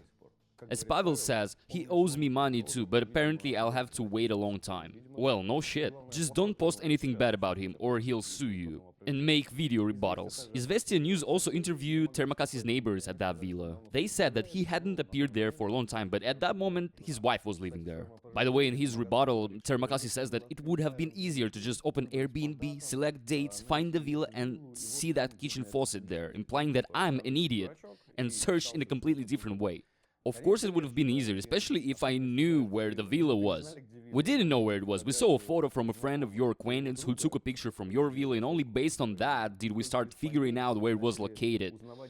I sent a person there to look. How was I supposed to check that Airbnb if you were living there at that time? What if you were renting it out? Maybe not. How would I know? So it was easier to check Google Maps than just guessing like where to look on Airbnb. So I did what I could. So he just wants to devalue my investigation by saying things like, oh, you could have just checked Airbnb listing. Well, you knew about that Airbnb listing. I didn't. Now let's briefly go through his rebuttal videos and how he confuses his viewers. Some believe it, but most of course don't. At the very beginning, he shows me against the wall in my office where I hang up photos and say like, look guys, the situation in Bali is like this, there's Terimakasih, a developer, there's advertising with Larisa Guzeyeva, there are unfinished villas, there's this guy in a Lamborghini, and I stick these labels on. And then I say that he collected money and fled to Cape Town. Wait, did I collect money and buy Lamborghini, or did I collect money and flee to Cape Town? You have logical inconsistencies at every step. And I was simply storytelling, showing the whole picture, how it all happened. And he starts his rebuttal video like this. Andrei Bond is wrong. Andrei didn't understand the issue. First there was a Lamborghini, then advertising with Guzeyeva, not the other way around. So he starts confusing people with chronology. Even though I was showing the situation in general, not chronologically. Like, yeah, Bali, villas, advertising, unfinished villa, collected money, left. And he's like, no, first this, then that. Well, that's actually brainwashing. Now the most important point. He takes the calculated amount of $7.5 million from the middle of my investigation video, the amount we calculated based on his crypto wallets, the amount he received from victims. So what does he do with this information? He goes, look, Andrew Bond says that I collected $7.5 million and fled to Cape Town. So guys, we have reached the hardcore part. Remember how at the beginning of all this insanity, our lovely chubby goofball claimed that I allegedly collected $7.5 million and fled to Cape Town. Now I will demonstrate how Terimakasih substitutes concepts, how he rips completely unrelated statements of mine out of context and ties them into one story. Okay, here it is. After outlining the whole situation on the board, I say that he collected money and fled to Cape Town. Then, after 10 minutes of the video, I say that 7.5 million was collected in crypto. Yeah, but he didn't flee to Cape Town with that money. That's only crypto money, plus cash, total around 12-13 million. So again, first I say that he collected money and left. Then I said that he collected 7.5 million in crypto. But I never said that he fled to Cape Town with that amount of money. And only in the third part of the video, we analyzed how much he spent and how much he had left. Naturally, with the remainder, he bought a villa in Cape Town. And Terimakasih combines all three fragments, collected money, 7.5 million, and Mikhail's calculations into one narrative, claiming that I said that he fled to Cape Town with $7.5 million. For those who didn't watch my videos, it might seem like I made a mistake. But for those who watched my videos, your bullshitting failed. Okay, if someone makes a mistake once, twice, 5 times, it happens. But now, it's absolutely obvious to everyone, to every subscriber with a brain, that all your theses are complete lies. After your videos, people want to wash their eyes and ears with boiling water. Actually, Gafarov and Terimakasih are very similar to each other, and you might be the first to notice this. In a couple of days, my movie will be released. So you guys just wait for the video, watch it. You'll be shocked. Both are making movies. Both purchased real estate at the exact moment when their companies already had cash flow problems. Both turned their investors into debtors. Remember how Gafarov suddenly announced to his investors that not only were their funds lost, they also owed him money. The same with Terimakasih. If you leave bad comments about me, I'll sue you, because I supposedly have suffered damages from your reviews, and now you owe me money. In short, they turn victims into the guilty party, manipulate, instill guilt, make them debtors. Both refuse to meet their victims face to face and say that the victims themselves are scammers and that I and other exposers are paid shills. Very funny. By the way, Terimakasih keeps claiming that I call him a fraudster. Guys, please drop a link and a timestamp in the comments where I called him a fraudster. If you can find it, then let's just use the hashtag Terimakasih is a liar. And then we'll see who's right. And both of them were robbed. The funniest part is, remember his Instagram stories? The same thing happened to Gafarov about 2 years ago. Let me remind you, Gafarov was kidnapped, tortured with an iron and had a finger cut off. And hold on a second, why do you say the same thing when you hadn't been kidnapped yet? You were just strolling around flexing at guys who were looking for you. You hadn't been robbed or kidnapped yet, but you were already recording stories on Instagram saying, the same thing happened to Gafarov. Let me remind you, Gafarov was kidnapped, tortured with an iron and had a finger cut off. Apparently you rushed ahead of events. Okay, so let me make it easier to find me. My room number is 6118. I'm not saying he didn't get beaten. I maintain my opinion that someone just randomly hit him on the head and he decided to use it. Some fight indeed took place. They tortured me all night with a taser, put a bag over my head. I was passing out all the time. They said that they would kill me. Just imagine, guys, 7 hours of torture. 7 fucking hours. It was unbearable. Nightmare. Just imagine, they put it into my mouth. Then he posted a photo with alleged organizers of his kidnapping, with their faces. As evidence, he provided only the fact that other developers in Bali have been tortured before, the same way they tortured him. So what do we have here? You knew everything in detail about Gafarov's case in Turkey, but you didn't know about the situation with developers in Bali over the past years, while you lived and built houses there? And you kept recording videos online, like, come on dickheads, I will fuck you up. I wouldn't be surprised, they are apparently complete idiots. How is it possible that you figured one thing out, but you didn't figure out the other? And you predicted it in advance, saying the same thing happened to Gafarov. I was kidnapped. Like, what? Fucking Nostradamus. You go and find the green fence. The green fence? So he used a real story that had taken place in Bali, pretended that he didn't know about it, and tied it to his own situation. A huge number of people have been taken out like this, tortured, had their money stolen from crypto wallets. Life is crazy. I've come to meet some people, and I've been informed that those people are here. I gotta get out of here. Guys, I'm shocked. I learned so much about this investigator guy who released slander about me. You can't even imagine. The only thing that he said about me personally in his rebuttal video is that my glasses supposedly don't have lenses, just plain glasses. Then I noticed that he wears glasses without diopters. Why? To look smart? He just zoomed into the video and determined that. Meanwhile, my eyesight is negative 0.75. I see poorly at a distance, especially in the evening. Drug trafficking would be trivial compared to what I found out. That is fucking insane. That's literally the only thing he said about me personally. Everything else is just a retelling of his own stories stitched together. But I had a hunch. Remember this moment in one of my previous videos about Terimakasih? Here it is. My movie is coming out, and you know what information about you will be there. Darling, not only do I know what information will be there, all my viewers know it too. But we won't tell you. We will tell you later, when it's uploaded. Remember this? I really thought that he would take the story from there. Here's why.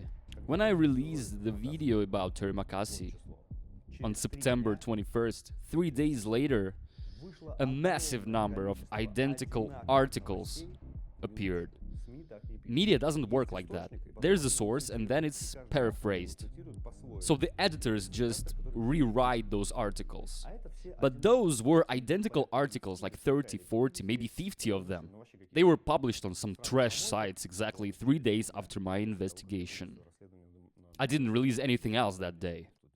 I'm not saying he ordered it. But it's weird, right? It's unlikely that someone else did that. Anyway, when he started screaming like, "I've learned so much shit about Andrew Bond," I thought that he would quote those fake articles. They were taken from old articles, by the way. That's why I made this 25th frame, like I know what he's gonna say.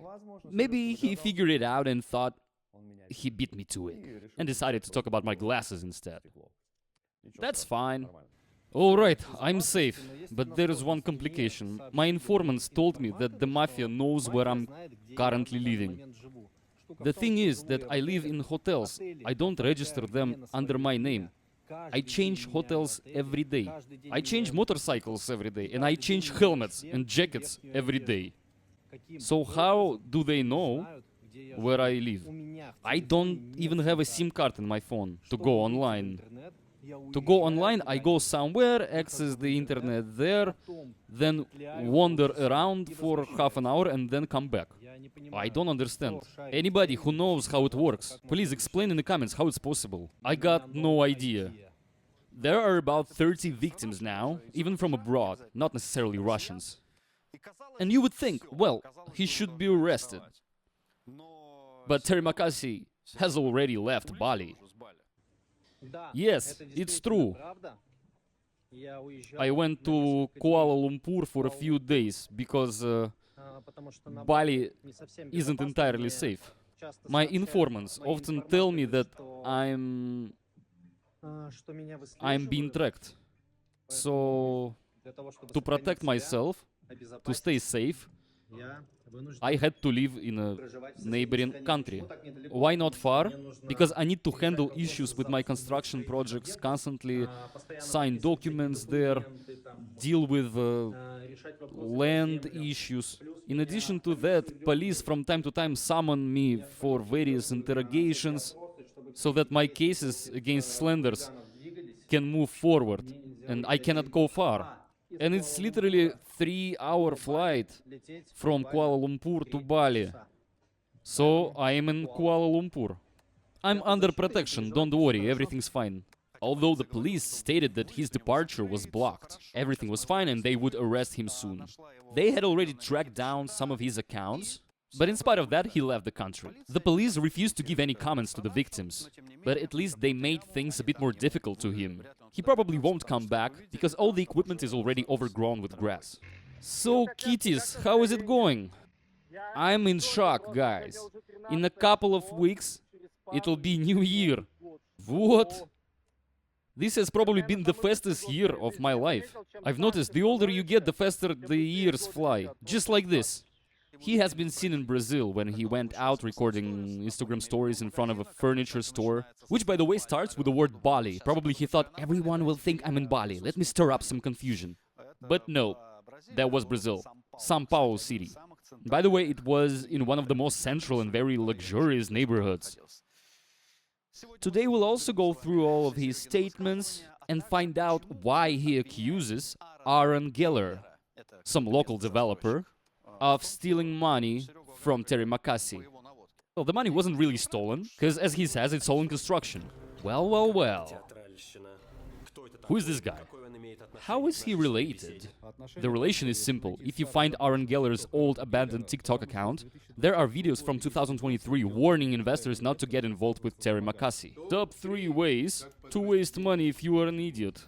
First, invest in someone who is at the top of Google.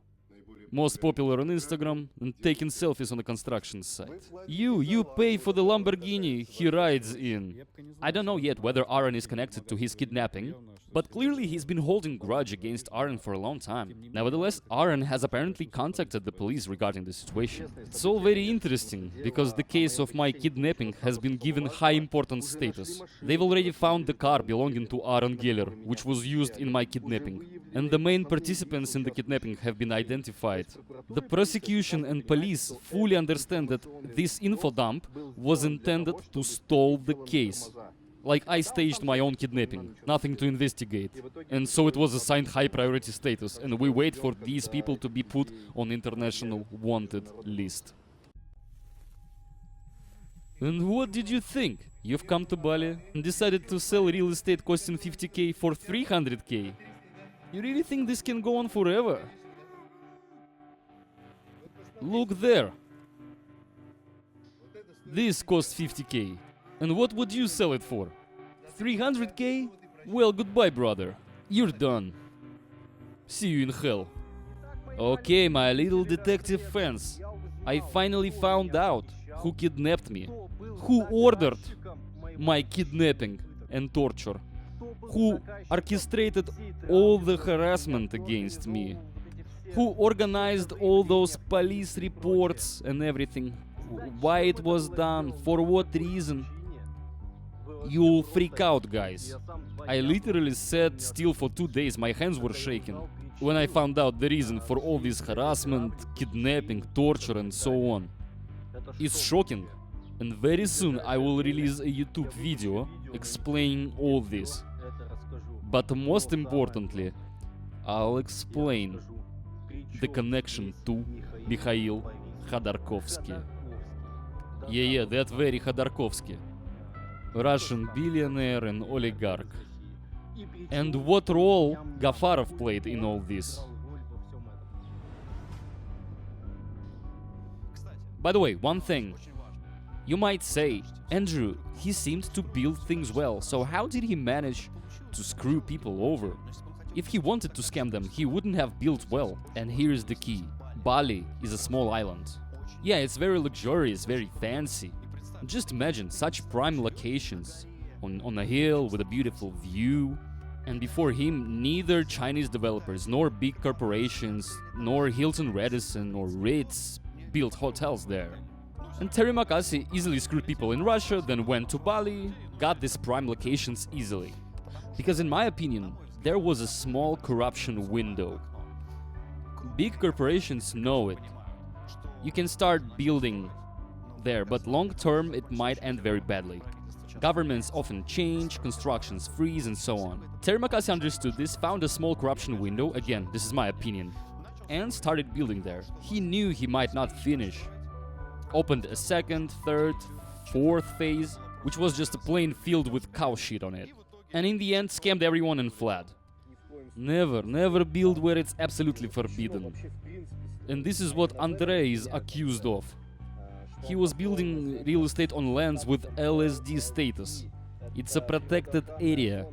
In any country in the world, if you build in a reserve, they will hammer you. It's the first thing.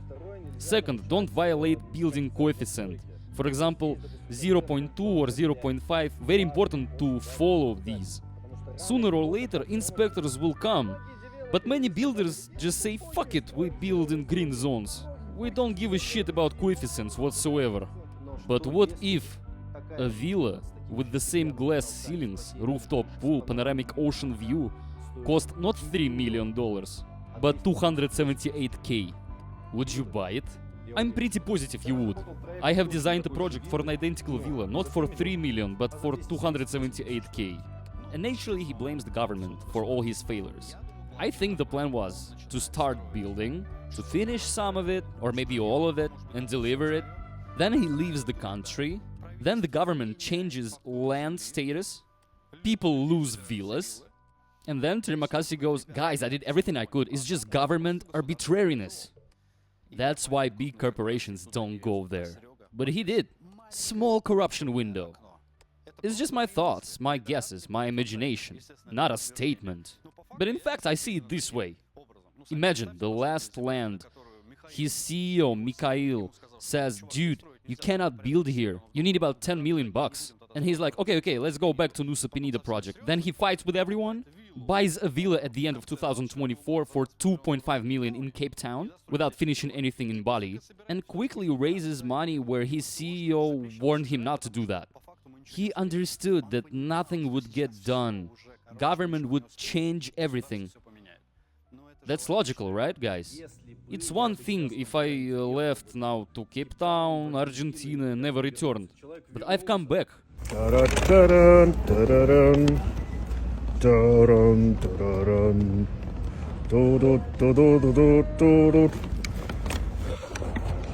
Argentina, Mendoza. As for your threats about deportation, extradition, whatever, I've had Argentine citizenship for 6 years already. Argentina doesn't deport or extradite anyone. Also, Andrew asked me to comment on Sergei Domogatskii case, aka Mr. Terimakasih. There are numerous reasons for having an Argentine passport, which he brags about. Well, probably he does have that passport, but obviously one thing remains, no matter what country Sergei Domogatskii is a citizen of. It's clear that he took the money, and clearly didn't finish building. There are lots of victims who went to the Indonesian police. We have seen different situations happening on these kinds of islands, in small countries, where a lot of expats move, and suddenly all kinds of tricks start happening when people start fooling each other. Usually it ends the same way. The government cracks down on all of it. Indonesian authorities will eventually determine that he committed a crime, and he'll also be put on a wanted list. And his only country left in this scenario will be his second homeland, which is Argentina. Because Russian investors will also come after him in Russia for their money. That will be the only country where he can reside. And usually in cases when foreigners get citizenship, not by birth but through privileges, parentage, I don't know, by having a child, in such cases the government sometimes re-evaluates the grounds for issuing citizenship. In other words, such citizenship can also be revoked. He just rushed with the villa, the Lamborghini, his watch, although as we know, it's fake. By the way, it wasn't stolen because he claims he supposedly left it at home on the day of the kidnapping. Supposedly he went for a massage that day.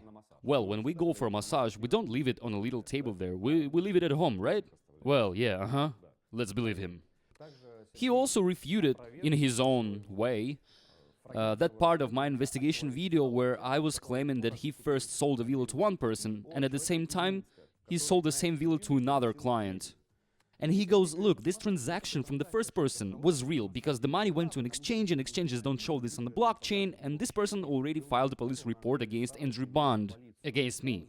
Here he's distracting you from the main problem. And the main problem is this. I showed that two people, in some unclear way, bought the same villa. One showed the transaction in the video, the other posted how they were moving furniture into the villa. After that, I made an AI video and released it. You can find it in my Instagram. And one of those clients messaged me, It's another villa nearby, not the one with the furniture. Don't lump everything together. Sure, I was right. Two clients couldn't buy the same villa. And even if the transaction from the first guy was real, it doesn't make any difference. Because you said that you bought the same completed villa. Nearby there were unfinished ones. You didn't go there or show them because it was convenient for you to show that your villa was supposedly finished. Furniture was moved in, and then it turns out no furniture was moved. It's the other villa nearby. That was the scam to attract more people. Because there was a total mess and not enough money. Quite possibly that scam was planned from the start. Nevertheless, the way it appeared and how he cut off inconvenient questions, it seems the goal was already set from the beginning. Some of you have assumed that my videos motivated him to return to Bali. Of course they did. I showed him in that light, I quoted phrases, wordings from his wife, like Sergei, come back, you still have a chance. He returned right after that video. Before that, he clearly stated that he wasn't planning to return to Bali. He was granted 1,000 chances to meet with people. He himself set the deadlines for returning funds. He set deadlines for resuming construction. Postponed them many times, ignored people, blocked them, intimidated with lawsuits. He was given every opportunity to work this out. And people now have no choice but to go to the police and motivate him to return the funds. Other options are exhausted. Also, in one of his rebuttal videos, he insisted that I, as a journalist, should have heard his side. I have always showed his side in my investigation videos. All his comments, all his statements, Instagram stories, all important questions from the victims, I've always included them in my videos. He could post a video or an Instagram story. He did, and we published it. If I hadn't included any of his responses, then it would have been unfair. It's not about balancing one side against the other. It's not about reputation laundering. It's about compensating the victims. And when you ignore or scare them, they obviously can't reach you. They come here to be heard by the public. That's very important. But for him, there are victims in a private chat he communicates with who haven't yet requested refunds. And there are also victims he doesn't communicate with, who, in his opinion, have crossed a certain line. What line? You owe them money. By the way, today we will also watch a private live stream with those good victims he still communicates with. They are sitting there quietly, hoping that he will return the money. Warning, it's total cringe. The best podcast is the one recorded in Terimakasih's private Zoom. How he communicates with the right investors. We'll listen to that. I've cut out the best parts, cut down from 30 minutes to 15. Get ready for cringing. Let's go. Regarding land registration, the lawyer has provided the latest information that you are refusing to register the land or provide funds, even though your villas are there. We have 9 villas ready to be registered. And who said I refused to register the land? Who did? That's information from your lawyer, Catherine. Okay, I'm here. Let me explain. I didn't say the word refusing. The issue is that there is no funding to carry out the registration. Not refusing. Therefore, registration cannot be done. Wait. I actually constantly tell Catherine, like, let's do it. Again, we cannot do it without money. I told everyone right away. Everything is stalled because to start these processes you need money. And how much per person? Right now it's about $30,000, a bit more. And I'm being accused of not communicating with investors. That's complete nonsense. You cannot communicate with these people at all.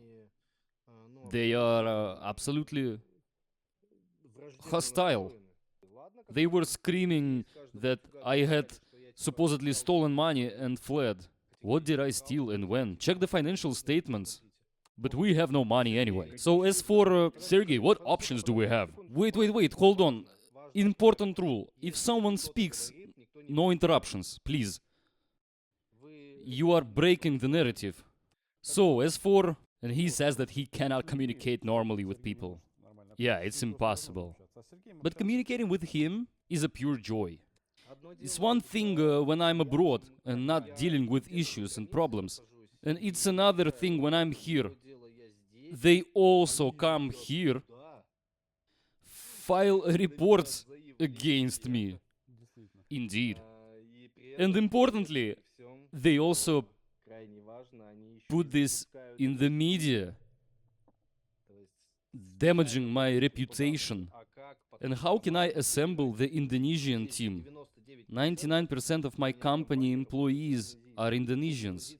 Finding skilled Indonesian guys is extremely difficult. Okay. And how am I supposed to hire a top specialist when your reputation is destroyed among Indonesians? I haven't found an answer yet. That's complete bullshit. Any builder, any developer, any foreman knows if you have money, who cares about your media image? Nobody's going to check it out. You have money and you have a construction plan. That's all. We can't find a team because the media is slandering us, damaging our reputation. Nobody wants to work with us. Nobody wants to work with you because you're broke. It will be extremely difficult.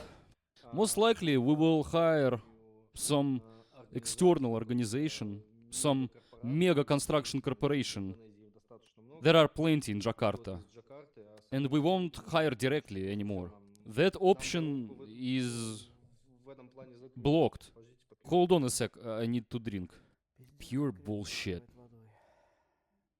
Sergei, I'm sorry, but we still would like to hear... So how much money have you invested in the last 2 years? Like 320k. $320k over all these years? In 2 months. Holy fucking shit. That Santorini project. One is Santorini and the other is Reflection. Santorini villas with panoramic ocean view. What's done so far? How is registration proceeding? What's the plan moving forward? This is Yuri, my friend from that video. Well, Katerina has already explained how the registration is going, hasn't she? For real, Yuri, why are you asking that again? You need money for that. And in order to generate the money to fund this, I need to sell my lands or my Kintamani complex. And where's the remaining money?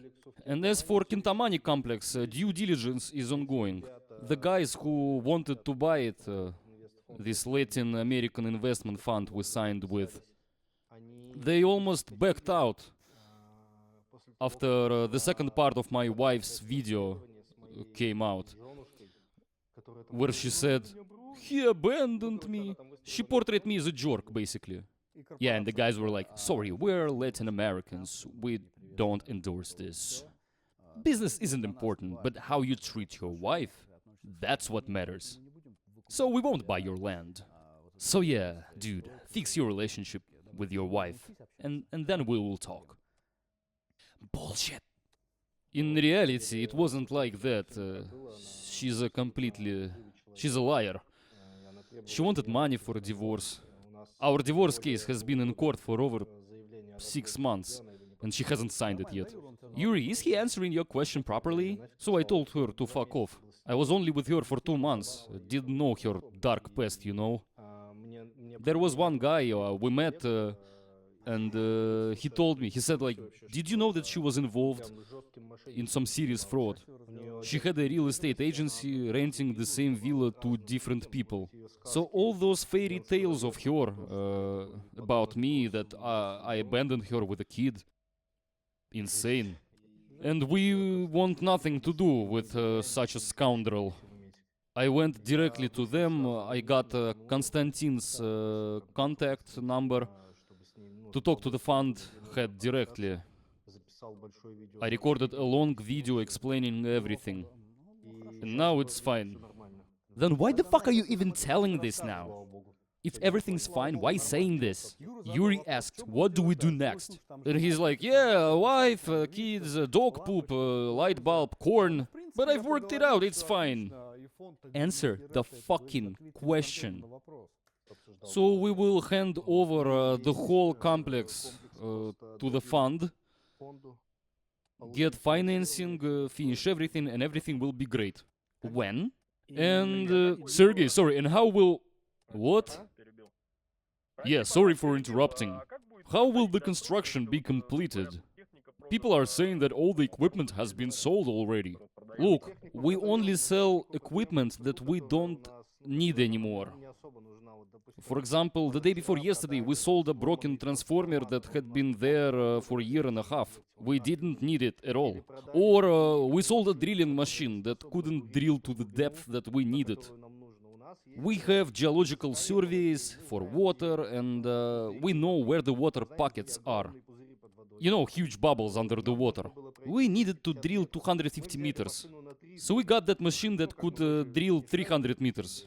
But we're not really experts in this. It's the first time I drilled. Sergei, I'm sorry, but can you clarify the transfer of land status? You mentioned in your Instagram that Nusa Penida land has supposedly been moved to the pink zone. Yes, the first phase has been already transferred, and the third phase is still in progress. Oh, by the way, Katie, is it the third phase or is it Santorini? I'm confused. Just forget it, man. Where was that 50% coefficient? Forget it, bro. Why are you even worrying about this? Sorry, I don't understand what you're talking about. Was it Santorini where the land status reverted to the green zone? Who the fuck cares about that? Leave it alone. Forget it, everything's fine. But what prevents us from just changing the villa numbers in the master plan, according to the fact that we ended up in the same block? Well, you understand that we're being blocked by... Yes, Yuri, we're being blocked by financial misappropriation. No money. Do you even understand what pressure there was on me? Look, every person knows the number of their villa. Yeah, but not everyone wants to register it. Yes, I understand. Not everyone wants to. But nevertheless, these people are still under, contractual obligations. And later they will write statements like, Katerina participated as an accomplice, like helping to... I mean, I can't handle that mentally. She can't handle it. Recently there was a video about this, I don't remember the name. Mr. Yusupov released a video the other day, like, I bought a villa from Sergei Domogatskii and he's not answering me. He has my phone number and he has never contacted me. Well, hello Sergei, sorry for interrupting. My name is Begzot Yusupov. I'm here. Oh, wow. Nice to meet you. Could you please clarify who and when contacted me? Wait. Quiet. We agreed on rules, right? Didn't we? No interruptions. So, Yevzot, did I pronounce the name correctly? You know, you forget names really fast, even Russian ones. So now it's pointless. Dude, he doesn't remember anything. Okay, whatever. Fine, let's go by last names then. You can call me by my last name too. Mr. Yusupov released the video claiming I supposedly don't respond. I texted in the comments like, did I really not answer you? And he was like, well, I didn't message to you. And I'm like, what about Margaret? Well, yeah, she responded to me, but you say in the video that no one answers you. You are misleading people. There are hundreds of thousands of views on a video, and people might think that I don't really respond. But it's nonsense, we always respond to clients. You, Mr. Yusupov, have my email address. My personal email address. Sorry, when I'm tired, my brain doesn't work. You have my personal phone number. That's first thing. Second, your villa is already finished. It's ready. Flooring, bathrooms, everything. But you just wanted to sell Kintamani, right? Yeah, indeed. Yeah, and so what? I responded that I would gladly return the money. With great pleasure, to avoid having such people in the project. Yeah, that would be great, actually. Firstly, Margaret replied only in 3 days, and... wow, what a big problem! How dare she? Wait, you said that we don't interrupt each other. Secondly, I don't have your phone number. You have my brother's number. Come on, I messaged you recently. Look how he's making people angry. Like, don't interrupt me, but interrupts them himself. Can I read that message? You messaged me with accusations that we supposedly sent people after you. Oh yeah, I forgot about that. When he was robbed, he messaged that guy like, were those people from you? Weird. Okay, wait, let me check it out. So now it turns out that you have my email, right? Oh, sorry, my phone number. No, I don't have your number, but my brother does. Excuse me, sorry, remind me your name again. Yerzot? Behzot. Behzot, okay, I'm sorry, I'm not on purpose. Here it is, look, Yusupov Behzot. Look, we are witnessing the greatest lie in the world. That's how he's talking to people who gave him money. Yes, here it is. Let's see. This is the full correspondence with Behzot. Sergei, that's not Behzot, that's Shahzot, that's my brother. We're two different people. Wait, but it says Yusupov Behzot. But it's not my problem, Sergei. You saved his phone number with my name, but I have never communicated with you. And he didn't have your number either. Because you didn't communicate for 2 years. You understand? And then how did you know that I texted you? Because you texted first. We didn't text you. Wait, but how did you know that it was me then? Sergei, I'm sorry, but how could I not know it was you? I mean, I asked, were those people from you? No, your message was a little bit different. But here is the message that I sent to you. No, Sergei, you might be confused, but at 5 a.m., you sent a completely different, much longer message. Much longer than this one. Yes, I edited it later. Do you know why I sent that message? No, why? Because those people who were trying to get my money, they said they were sent by Mr. Yusupov. Well, Sergei, they could say whatever the hell they wanted. Yeah, I know. That's why I edited the message to just, were those people from you or not? Now, do you understand that we don't have your number? We had never had. How is it possible that you don't have my number? Sergei, I have just explained.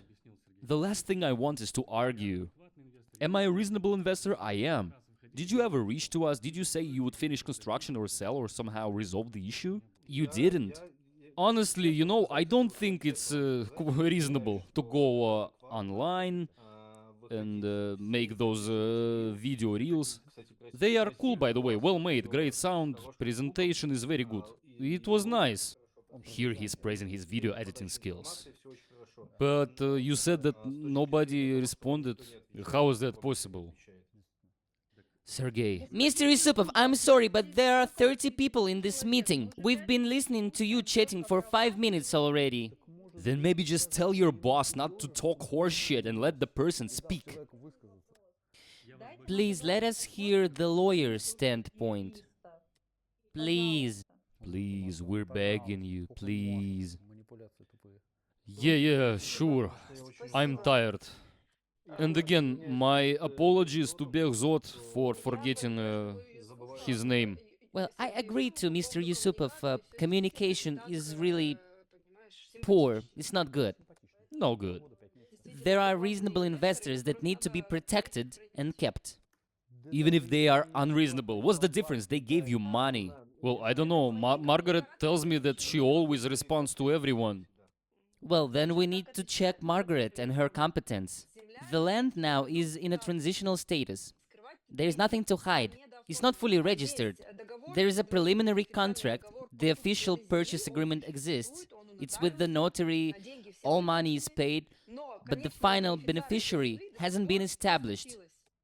And since it's been 3 years, the notary says, do something about this. Sergei, please help us. Give us money for that. You've sold some equipment, haven't you? You said that. Yeah, and bought a villa. Look, if I sell something, like this broken generator, whatever, we immediately pay salaries. We have security guards, client services, architects, handling all documentation. Yeah, those architects who film excavators overgrown with plants. They need salaries, yeah. Top managers are still in the team, because I don't let them go. We spent years looking for them. I cannot let them go. Okay, everyone, are you ready to prepare $30,000 each? No, Oksana, it's not 30,000. I've already explained. $30,000 was the first time when we transferred it to one legal entity. Is our Zoom call still ongoing or is it ending? Ending. I'm just falling asleep. Really, guys. Of course, why even bother, man? Sergey, dude, why are you communicating with them? Fuck them. They are inadequate people. Any plan? What plans can there be in 2026? What about Santorini? What's the plan? Plan? We have only one plan. I have land. I have my Kintamani complex. And that's it. And that's it, that's it. I'm leaving this Zoom meeting. Since the land status has changed, all you have to do is meet the victims in Bali And say, guys, the government changed the land status. You have the plots, and I have the remaining funds I was supposed to use to finish your villas. And with the remaining funds, something needed to be done. But Sergei cuts off inconvenient investors and meets live only with the convenient ones. And convenient ones say, can you give us some funds so we can finish our villas ourselves? To which he responds, no, all the money is in construction. And we can't finish unless new people come in. As I understand, that's what you're trying to convey? That's what any pyramid scheme says. It's all the bloggers' fault. We can return your money only if you bring in someone else. Nope, that excuse doesn't work. Besides, you're not building at cost. You were supposed to get your profit. And even without your profit, you don't have money to finish at cost. Where's that money? Guys, Happy New Year. Don't forget to subscribe to my channel and join the private channel via the link in the description. Because there's a lot of interesting things that I cannot publish here. Investigation videos require money. And we don't have enough of it. Should I say that? Fucking shit, let's do it again. This is a big video just because you'll be bored during the holidays. Don't forget to subscribe to the main channel. It was me, Andrew Bond. All official links in the description. Don't fall for scammers. Bond? I can't even fucking see him. He's somewhere under the table. He's not my enemy. Instead of protecting us, they send fucking terrorists after us. Thieves. Fucking killers. They fabricate criminal cases. You understand? And we live with this. This has probably been the fastest year of my life. I've noticed the older you get, the faster years fly by. Just like this.